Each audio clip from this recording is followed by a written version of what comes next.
فكده انت يعتبر عرفت ازاي تحول الايجنت بتاعك من مجرد ان هو حاجه بسيطه جدا لسوبر هيرو، يتحول فجاه يبتدي يتحسن من نفسه ويطور من نفسه ويراجع شغله ويبتدي يجاوب بيه. وده نقطه البدايه ليك انك تعرف ازاي ده بيحصل. تقريبا ده اهم فيديو ممكن تسمعه في حياتك عن الاي اي. اللي هعلمه لك في الفيديو ده هو تقريبا اهم حاجه ممكن تتعلمها عن الايجنتك اي اي، حاجه اسمها الريفليكشن. طب ايه الريفليكشن دي؟ الريفليكشن دي هي اللي بتخلي الايجنت بتاعك مش بس بيشتغل او بيعمل تاسك او بيعمل حاجه معينه، ده بيطور من نفسه، بيتعلم من نفسه، بيصحح من اخطائه. فانت مع الوقت هتلاقي نفسك ان الحاجه البسيطه اللي انت بنيتها دي ابتدت تتطور اكتر واكتر واكتر، بقى سيستم اكبر من غير ما انت حتى تمد ايدك او من غير ما انت حتى تتدخل. يعني بالظبط تخيل انك عينت موظف شاطر جدا بس تقريبا عنده نسبه خطا بنسبه 50 40%، وانت بنيته او انت جبته بالشكل ده، ولكن في نفس الوقت انت عرفت تعين له مدير. المدير ده بيراجع كل خطوه بيعملها وبيصحح له الخطوه دي ويعلمه ازاي ما يعملهاش تاني غلط. فالموظف ده اتحول من ان هو بيعمل 50% من شغله غلط، بعد كده بقت 10%، بعد كده بقت 5%، بعد كده بقى تقريبا اولموست بيرفكت، ما بيعملش تقريبا غلط خالص. فده بالظبط اللي احنا هنتعلمه النهارده، ازاي تخلي الاي اي بتاعك بيتطور او تخلي ليه مراقب او ريفليكتور. ده مهمته ان هو يراقب كل خطوه بيعملها في الورك فلو، في الاوتوميشن او في ايا كان اللي بيحصل، ويبتدي يصحح كل خطا، وبعد كده يعلمه ازاي يصحح من الخطا ده. ده بالظبط اللي هنتعلمه النهارده، ازاي الاي اي بتاعك لما تبنيه بشكل صغير قد كده يتطور ويتطور ويتطور من غير ما انت تتدخل باي شكل من الاشكال. الفيديو ده من اهم الفيديوهات اللي ممكن تسمعها عن الاجنتيك اي اي، هتعلمك واحد من الكور اساسيات بتاعه الاجنتيك اي اي. عايزك تجيب كوبايه قهوه حلوه قوي وتيجي تركز معايا في الفيديو ده، عشان الفيديو ده هتتعلم حاجه عمرك ما هتتعلمها في مكان تاني. حلو قوي. دلوقتي زي ما احنا قلنا هنتعلم في الفيديو ده ازاي نعمل امبروفنج او تطوير للاجنتيك اي اي، بس مش احنا اللي هنعمله، هنخلي الاي اي هو اللي يعمله لنفسه. فالفكره الاساسيه ان الايجنت اللي انت عملته في الاول خالص وكان بشكل بسيط والشكل الضعيف ده، مع الوقت هو لوحده يتطور ويبقى بالشكل ده من غير ما انت تتدخل، من غير ما انت تعمل اي حاجه. هو لوحده هيتعلم من اخطائه ويبتدي يصلحها اول باول. حلو قوي. قبل ما نبتدي نخش في اي حاجه عمليه، عايز اركز على الكور نفسه، النظريه نفسها، الفهم نفسه. انا عايزك تفهم الحاجه نفسها بتشتغل ازاي، مش مجرد تعملها وخلاص. طب حلو قوي. دلوقتي ده الهدف بتاعنا، ان احنا ازاي نوصل الايجنت ده لده، ولكن من غير ما احنا نتدخل. عشان نعمل كده بنستخدم واحده من اهم النظريات في الايجنتيك اي اي، اللي هي الريفليكشن، او ممكن نقول عليها المراقب. شخص بيراقب كل حاجه بتحصل للايجنت بتاعك ويبتدي ايفالويت او يبتدي يقيم كل حركه بيعملها، ولو عملها غلط بيبتدي يصلحها هو او يقول له اقتراحات ازاي يصلحها ويبتدي يصلحها هو، وبعد كده يبتدي يتعلم من غلطه وما يعملهاش تاني. ده بشكل مختصر. قبل اي حاجه انا عايز اعرفك ان ده بحث اتعمل عن تاثير الريفليكشن مع ال امز او الاي اي اللي موجودين زي شات جي بي تي او كلاود او جيميناي. البحث ده اتعمل عن كل اسبيكت او كل سيكشن من الحاجات اللي احنا بنستخدم الاي اي فيها. مثلا حاجات عن الديالوج، عن الكودينج، عن الماثيماتكس، عن الالجوريزم. ابتدوا يعملوا بحث عن قد ايه الاي اي متفوق في الحاجه دي. هم كانوا مركزين على جي بي تي 3 3.5 و4، ده كان تركيزهم الاصلي. طب حلو قوي. عشان تفهم الباراجراف ده عايزك تركز في حاجه مهمه قوي. كل الاعمده اللي باللون الفاتح اللي هي شبه دي ال ام نفسه، يعني ال ام كشات جي بي تي لوحده لما نيجي نتكلم معاه في السكشن ده او في الحاجه دي قد ايه هو متفوق. والحاجات اللي بالغامق دي ده تاثير الريفليكشن على ال ام او على شات جي بي تي او على الاي اي. طب يعني ايه؟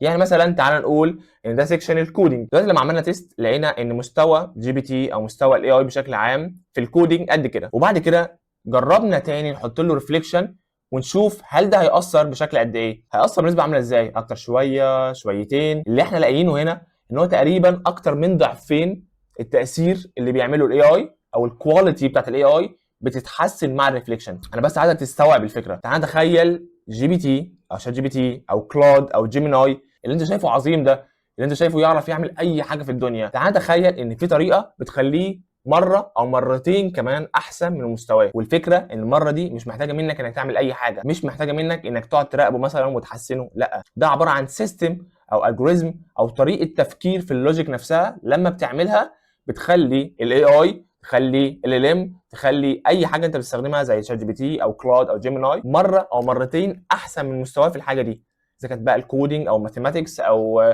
الرايتنج لو انت بتستخدمه في المحتوى او ايا كان. ونفس البحث ده اتعمل على كل السيكشنز، يعني انت مثلا لو جيت هنا هتلاقي ان اللي بالاحمر ده هو جي بي تي 4. جي بي تي 4 مع الريفليكشن تحول لكده. انت شايف مثلا الفرق ما بين الاثنين عامل ازاي؟ هل انت شايف الفرق ما بين الاثنين؟ ده شكل جي بي تي 4، ده شكل جي بي تي نفس الفور ولكن مع الريفليكشن او مع اللوجيك اللي انا هبتدي اعلمه لك. نفس الحوار مع الكودينج. تعال نبص مثلا على جي بي تي 3.5. ده جي بي تي 3.5 ده نفس 3.5 ولكن مع الريفليكشن، وكذلك مع الفور، وكذلك مع تقريبا كل الحاجات. هتلاقي ان في كيسز بتبتدي حاجه تبقى مره وميبي مرتين احلى بمجرد انك حاطط لها الريفليكشن. وعلى فكره البحث ده كان معمول على حاجات قديمه. تعال تخيل ان احنا استخدمنا نفس اللوجيك ده ولكن بالمودلز اللي موجوده حاليا. حاجه هفهمها لك قدام، ولكن ده لوحده ممكن يحول الارقام او البحث ده كله لحاجه قديمه كمان، ممكن يخليه افضل اكتر من كده بكتير. وعلى فكره البحث ده مش طالع كده بمزاجي، البحث ده فعلا معمول واتعمل تبع شركات كتيره جدا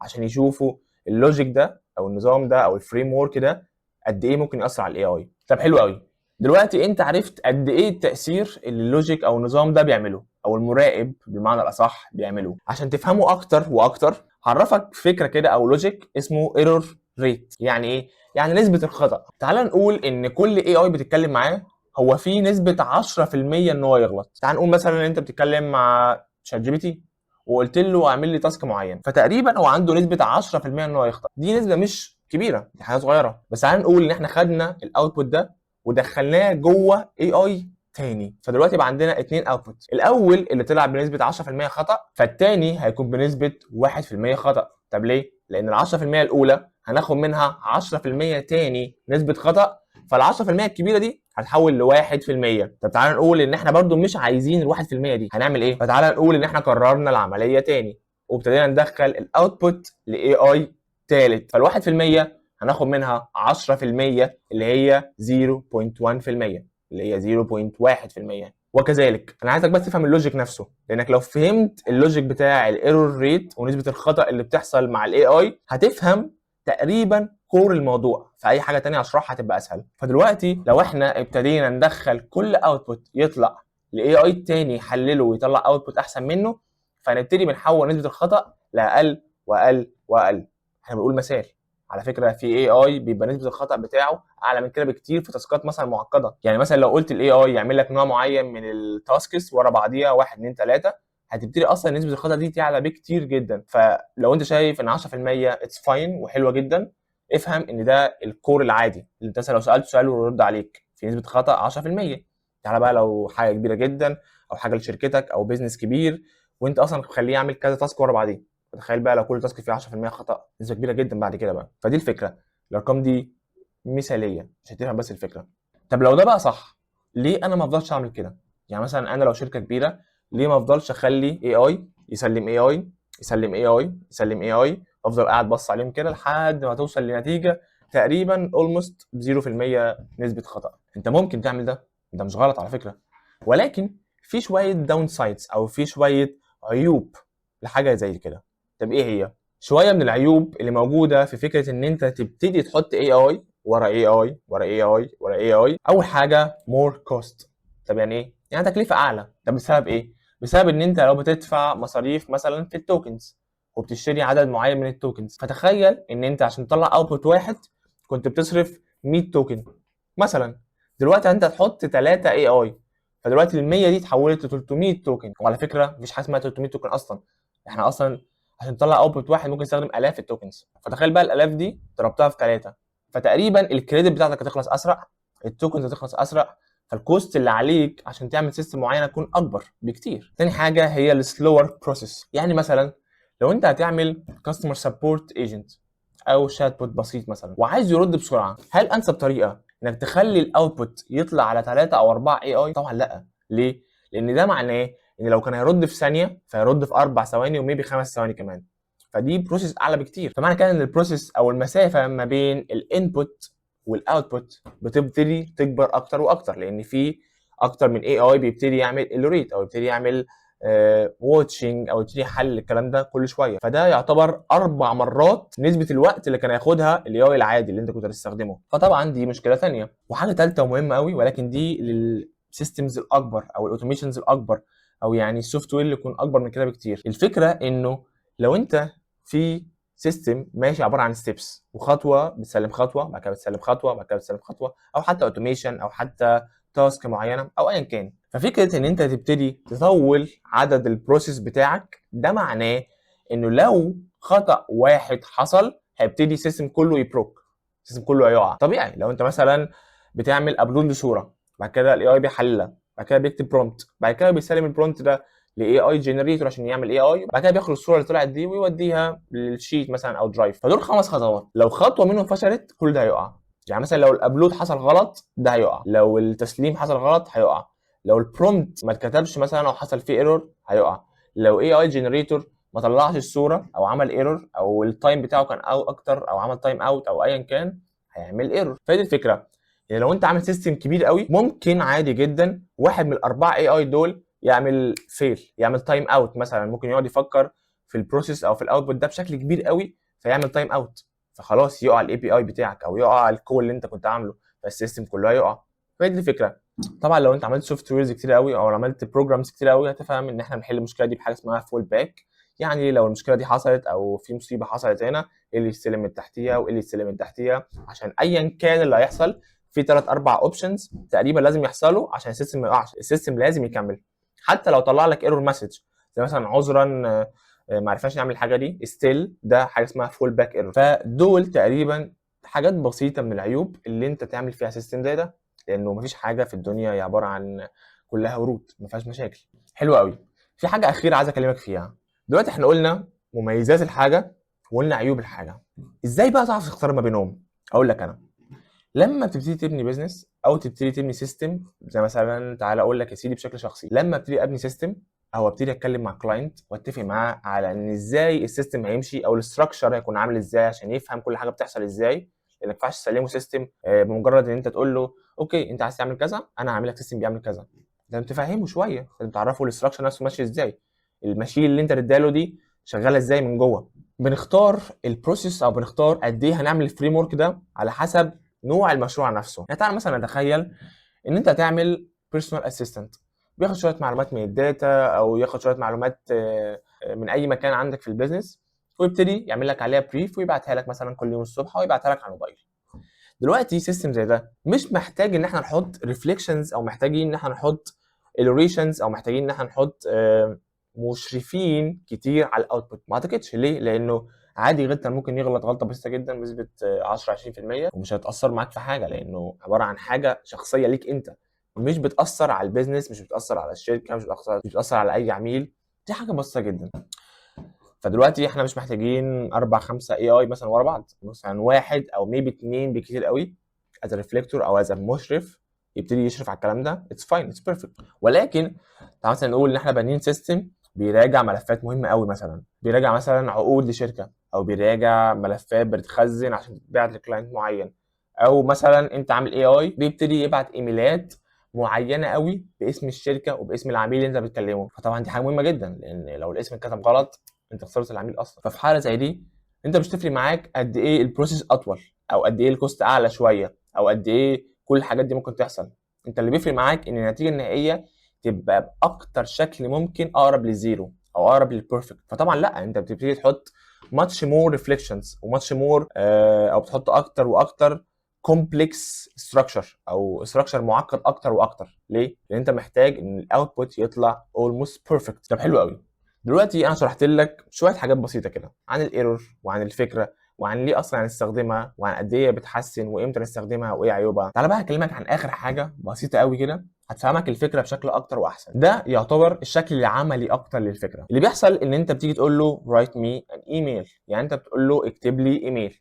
ده هو الانبوت، فبيعمل حاجه اسمها فيرست درافت او نسخه اوليه، وبعد كده النسخه دي بتطلع عن طريق ان هي بتبقى عباره عن ايميل فيرجن 1 او الايميل الاصدار الاول او النسخه الاولى. اللي بيحصل هنا ان هنحط اي اي تاني، ده اللي اسمه المشرف او اسمه الريفليكتور. ده مهمته ايه؟ مهمته ان هو ياخد الاوتبوت ده ويحسنه او يقترح تحسينات عليه، فيبتدي يرجع تاني ويعمله احسن. ولكن افهم ده انه دلوقتي الايميل اللي طلع ده بيبتدي يعدي تاني على الاي اي، والاي اي التاني مهمته مش ان هو يكريت حاجه من الصفر، لا، مهمته ان هو يحسن على النتيجه اللي طلعت في الاول عشان يقلل نسبه الخطا ويطلع تاني ايميل فيرجن 2. وكذلك لو انت هتبني كذا اي اي بيبتدي البروسيس تمشي بنفس الشكل ده كده. طب حلو قوي، دلوقتي انت فهمت الشكل العملي بشكل بسيط كده، بشكل مبسط عشان تفهمه. حلو قوي، دلوقتي انت فهمت الشكل العملي ليه، احنا كده يعتبر خلصنا. ولكن في تريكايه بسيطه هديها لك في الاخر. وانت بتعمل الريفليكتور او بتحط المشرف بتاعك على الاوتبوت او على النظام بشكل عام، الافضل انك تستخدم reasoning موديل او thinking موديل. طب يعني ايه؟ دلوقتي مثلا احنا هنستخدم شات جي بي تي 3 عشان هو يكون الديفولت موديل بتاعنا اللي هيطلع الاوتبوت الاولاني. الافضل واللي الابحاث فعلا اثبتته انه لما نحط thinking موديل او reasoning موديل اعمق شويه، يعني مثلا نختار جي بي تي 4 او ميبي 5 دلوقتي. طب ايه الفكره؟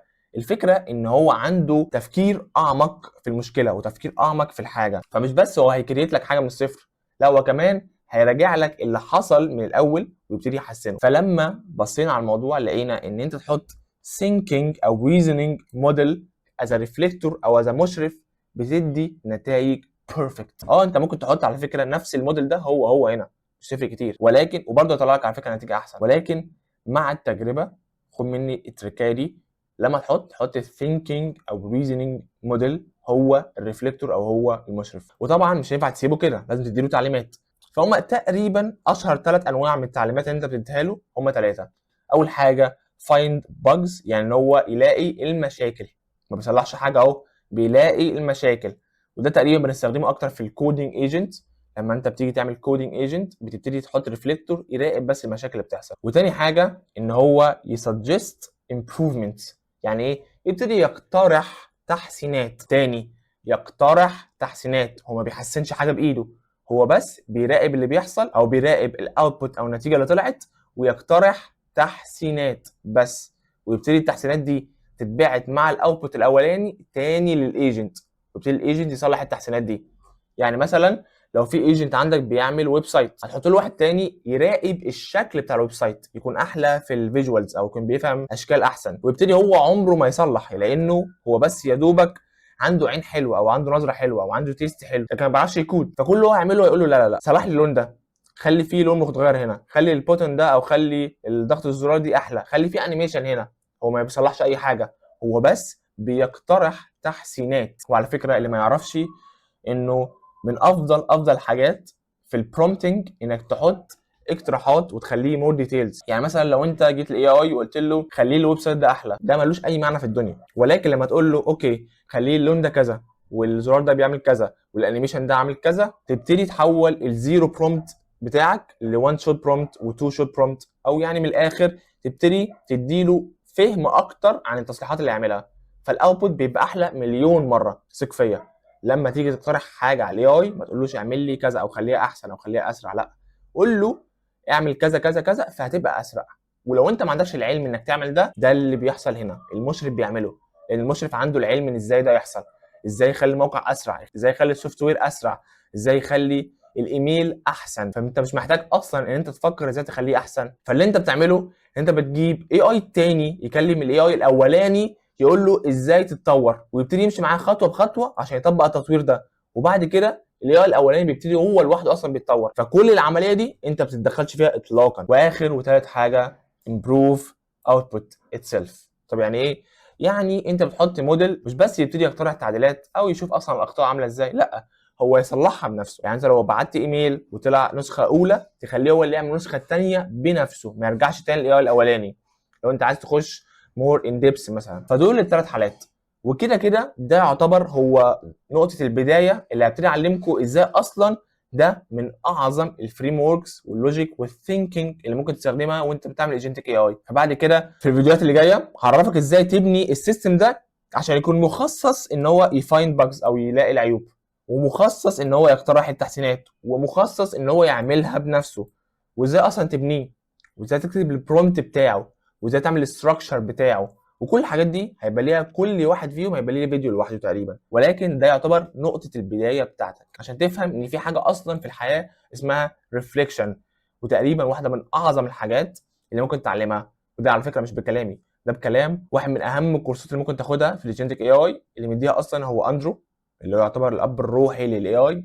كان بيتكلم ان دي من اهم النظريات اللي ممكن تركز عليها وانت بتعمل ايجنتك اي اي. فتعالى كده نشوف الموضوع بشكل فاني اكتر او بشكل مريح وابسط شويه. دلوقتي انت جيت طلبت وقلت له اعمل لي كود عشان يعمل تاسك معين. طب حلو قوي، جه ده الاي اي بتاعك اهو، كل اللي عمله ان هو عمل الفانكشن او عمل الكود اللي يعمل التاسك ده. هيجي تاني حاجه بنسميه كريتيك او كريتيكال او الريفليكتور او المشرف، حتى ده بيجي يبص عليها يقول لك اوكي في بج او في مشكله في لاين 5 او في مشكله في الصف الخامس، اوكي صلحها عن طريق انك تعمل كذا كذا كذا زي ما احنا قلنا، بيديله التفاصيل. فيبتدي الايجنت تاني يرجع ويعمل فيرجن 2 او يعمل النسخه الثانيه، فيقول له اوكي دلوقتي هو عمل فيلد او عمل فشل في التاسك الثالث، ليه؟ جرب انك تغير كذا وكذا وكذا، فيرجع تاني يعمل فيرجن 3 وكذلك. الاول ده مهمته ان هو يكتب الكود، وده مهمته ان هو يطلع عيوب في الكود. ده حرفيا هو الشخص او المشرف الغتت بتاعك، مهمته ان هو يشرف على شغلك ويطلع فيه عيوب ويقول لك تصلحه ازاي، ويجبرك انك تعمل فيرجن ثانيه وبعد كده يصلحها وبعد كده يصلحها وبعد كده يصلحها وكذلك، لحد ما اصلا الكودينج ايجنت ده بيتحول للسوبر باور، بيتحول للسوبر هيرو. وعلى فكره قدام هعلمك ازاي البروجرس ده يتسيب عشان مش كل مره تبتدي تعيد من الاول تاني. مثلا لو فكرنا فيها ولقينا ان الاولاني بيعمل الايميل كل مره زي ما هي، ده معناه ان كل مره المشرف هيبتدي يقول له صلح لي دي، فلو الخطوه بتاخد مره واحده بقت بتاخد 3 كل مره، وبنعيد من الاول تاني مع التاسك اللي بعده، وبنعيد من الاول تاني مع التاسك اللي بعده. طب ازاي نسيف ده؟ في الفيديوهات اللي جايه هشرح لك ازاي تخلي التسييف او التطور ده بيحصل. يعني مثلا لو طورنا الكودينج بتاعك او طورنا الايجنت الاولاني بتاعك لحد هنا، هل لازم كل مره نبتدي من الصفر ونرجع تاني؟ لا طبعا. فاللي بنعمله ازاي نسيف التقدم ده عشان نبتدي اصلا نبني عليه، فالسيستم فعلا يكون بيتبني، مش يكون مثلا بيطلع سنه وينزل ويطلع سنه ويطلع، لا يكون فعلا بيتبني. وفي حاجه كده مش هشرحها في الفيديو ده ولكن هشرحها في فيديوهات قدام، حاجه بتخلي لو ده هو الاي اي بتاعك بس من غير اي ريفليكشن، والازرق ده هو مع الريفليكشن، فالاصفر ده هو الريفليكشن مع حاجه بنسميها اكسترنال فيدباك او رد فعل خارجي او رأي خارجي. فحرفيا في فيديوهات جايه هتعلمك مش ازاي تطور بس، ازاي تطور التطوير، ازاي تاخد نظام التطوير ده وتطور عليه كمان. فكده انت يعتبر عرفت ازاي تحول الايجنت بتاعك من مجرد ان هو حاجه بسيطه جدا وبنيتها وبتعمل تاسك معين وعندها نسبه ايرور لسوبر هيرو، يتحول فجاه يبتدي يتحسن من نفسه ويطور من نفسه ويراجع شغله ويبتدي يجاوب بيه، تقريبا كانه مش موظف واحد، كانه تيم موظفين كله بيراقب بعضه وكله بيحسن من نفسه. فلو انت مشيت وسبت الديبارتمنت ده او التيم ده، هترجع له بعد اسبوع او بعد شهر تلاقيه اتطور حرفيا. يعني تقريبا دي اكبر نقطه اتسالت فيها لما عملت الفيديو بتاع الاجنتك اي اي، هو ازاي اصلا يطور من نفسه. يعني ايه اصلا ايجنت او يعني ايه اي اي يبتدي يطور من نفسه بمجرد انك تبنيه وتسيبه؟ ده ما ينفعش. لا ده ينفع، وده نقطه البدايه ليك انك تعرف ازاي ده بيحصل.